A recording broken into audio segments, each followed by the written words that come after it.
এক মাস কাটতে না কাটতেই জামুরিয়া বাজারে ফের আরও এক কাপড়ের দোকানে ভয়াবহ আগুন। শুক্রবার সকালে আগুন লাগার ঘটনায় চাঞ্চল্য ছড়ানো এলাকায়। এদিন সকাল প্রায় 8:30 নাগাদ বাজারের এক কাপড়ের দোকানে আগুন লাগার ঘটনা লক্ষ্য করেন স্থানীয় এলাকার বাসিন্দারা। মুহূর্তের মধ্যে আগুন ভয়াবহ রূপ নেয়। স্থানীয় এলাকার বাসিন্দারা প্রাথমিকভাবে আশেপাশের জলাশয় ও পানীয় জলের কলে ট্যাপ থেকে জল নিয়ে কেউ বা ধুলোবালি দিয়ে আগুন নেভাতে সচেষ্ট হয়। দাউ দাউ করে জ্বলতে থাকে গোটা দোকান। খবর পেয়ে ঘটনাস্থলে পৌঁছায় পুলিশ ও দমকলের 4টি ইঞ্জিন। কি কারণে এই আগুন ওই কাপড় দোকানে লাগলো তা নিয়ে সন্দিহান সকলেই। তবে শর্ট সার্কিট থেকে আগুন লেগেছে বলে প্রাথমিকভাবে অনুমান করছেন স্থানীয়রা। सुना कि यहाँ पर एक घटना घटा है, वो इलेक्ट्रिक शॉर्ट किया है, शॉर्ट करके आग ही लगा। ताज बंगाल जो है जूता दुकान, उन्हीं का मालिक है ये भी दुकान। क्या चीज़ का दुकान? वो कपड़ा दुकान है और बगल में जूता दुकान इधर भी है उधर भी। कितने इंजन पहुँचे अभी तक? हाँ, कितने इंजन आया? अभी 3 इंजन यहाँ पहुँचा है। आग काबू हुआ और आ रहा अभी बात हुआ, चेयरमैन साहब बोलेंगे अभी और तो आ रहा काबू हो गया? आग अभी बुझाने का काम चल रहा है। आग पर काबू पाया नहीं गया है। एक दुकान जो है ताज बंगाल की कपड़ा दुकान, वो पूरी जलकर खराब हो गई है। दूसरी दुकान जो कॉस्मेटिक्स की है वो भी लगभग 30-35% जल चुकी है। कुछ पता चला क्या कारण है? अभी ये तो देखिए आग बुझने के बाद फायर ब्रिगेड को मालूम पड़ेगा, तभी समझ में आएगा कि दुकान खोलते वक्त उन्होंने आग का धुआं देखा है। दुकान खुला हुआ था, दुकान का मालिक आके दुकान खोला। कुछ देर के बाद वो दुकान मालिक से मेरा बातचीत हुआ, गया था बगल दुकान में शेविंग कराने के लिए। तब तक उसको पता चला कि अचानक से आग लग गया। आग लगा किस कारण से पता नहीं चल रहा, हो सकता है शॉर्ट सर्किट से लगा हो। तो वजह जो भी हो, अभी यहाँ का हमारे पार्टी की तरफ से हमारा चेयरमैन, हमारा ब्लॉक प्रेसिडेंट और थाना पुलिस प्रशासन सभी यहाँ पे मुस्तैद है। और यहाँ का आवाम जनता बहुत ही अच्छा तरीका से, मतलब हर कोई पूरा सेवा भावना से एकदम लग करके हर कोई यहाँ पे मदद कर रहा है। পিকডাউন চলছে আমাদের।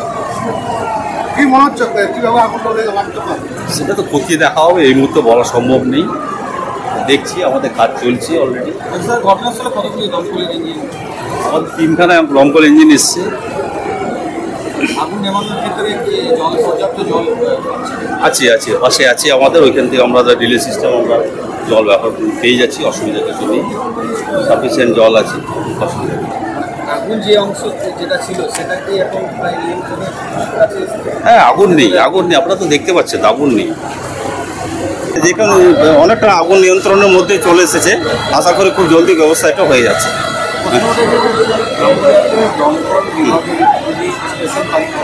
তাহলে আগুন অনেকখানি নিয়ন্ত্রণে আসবে এমনই ঘটনা মানে প্রশ্ন উঠেছে। এর আগেও আগুন লেগেছিল, আগুন নিয়ন্ত্রণের বাইরে ছিল।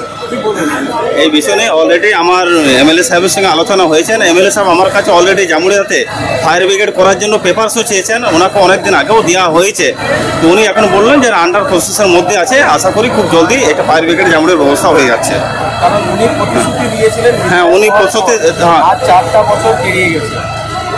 সেটা নিয়ে আমি আপনার একটা এমএলএ সাহেবের কাছে প্রশ্ন করবেন। তাছাড়া আমি এমএলএ সাহেবের সঙ্গে আলোচনা করে দেখি কীভাবে তাড়াতাড়ি করা যায় তার জন্য চেষ্টা দেখাচ্ছি। আধিকারিকও কিছু এসেছে, সঙ্গে আমি জলের ট্যাঙ্কারও আমার যেটা কর্পোরেশন থেকে দরকার সেগুলো ব্যবস্থা করছি। ফায়ার ব্রিগেড এসে, এমনকি লোকাল এখানে যে স্যামসাং ফ্যাক্টরি আছে ওইখান থেকেও ফায়ার ব্রিগেড এসেছে। জলের যাবতীয় যা ব্যবস্থা করণীয় সেই ব্যবস্থা আমরা করে দিয়েছি। এই দমকল কেন্দ্র গড়ার জন্য অলরেডি জায়গা দেখা হয়ে গেছে, জায়গা ফায়গা সব দেখা হয়েছে। তো আমাদের এমএলএ সাহেব এটা বিধানসভায় পাস করিয়েছেন। আমরাও চাইছি খুব শীঘ্রই জামুরিয়ার যে দমকল কেন্দ্র, অনেক মানুষের আশা এবং আমাদের যে দীর্ঘদিনের দাবি যে জামুরিয়া দমকল কেন্দ্র চাই, সেই দমকল কেন্দ্র আশা করি খুব তাড়াতাড়ির মধ্যে এটা কাজ চালু হবে।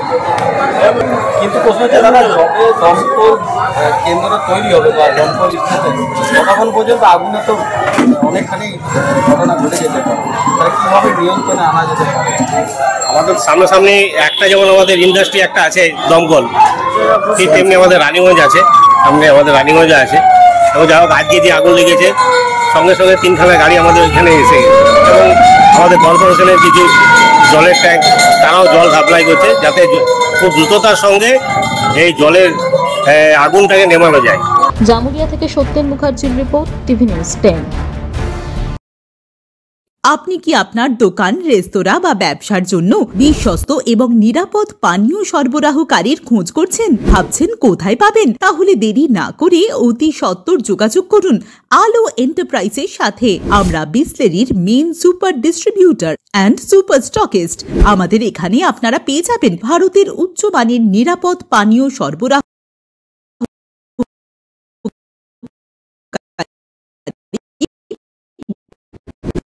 বিসলেরির মিনারেল ওয়াটার, সোডা ও সফট ড্রিঙ্কস একদম সুলভ মূল্যে। তাহলে আর সময় নষ্ট না করে মানসম্মত, বিশুদ্ধ এবং নির্ভরযোগ্য পানীয় পেতে চলে আসুন আমাদের ঠিকানায়।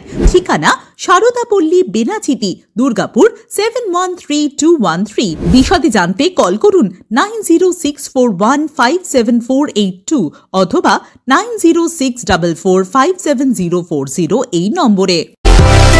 সুলভের সঠিক চিকিৎসার একমাত্র প্রতিষ্ঠান বিবেকানন্দ হসপিটাল। 24 ঘন্টা emergency service, blood bank, trauma care. আপনাদের সেবায় আমরা তৎপর। গুণমান ও পরিষেবায় দুর্গাপুর বিধাননগরের ডক্টর জাকির হোসেন এভিনিউর বিবেকানন্দ হসপিটাল শিল্পাঞ্চলের মানুষের মন জয় করেছে।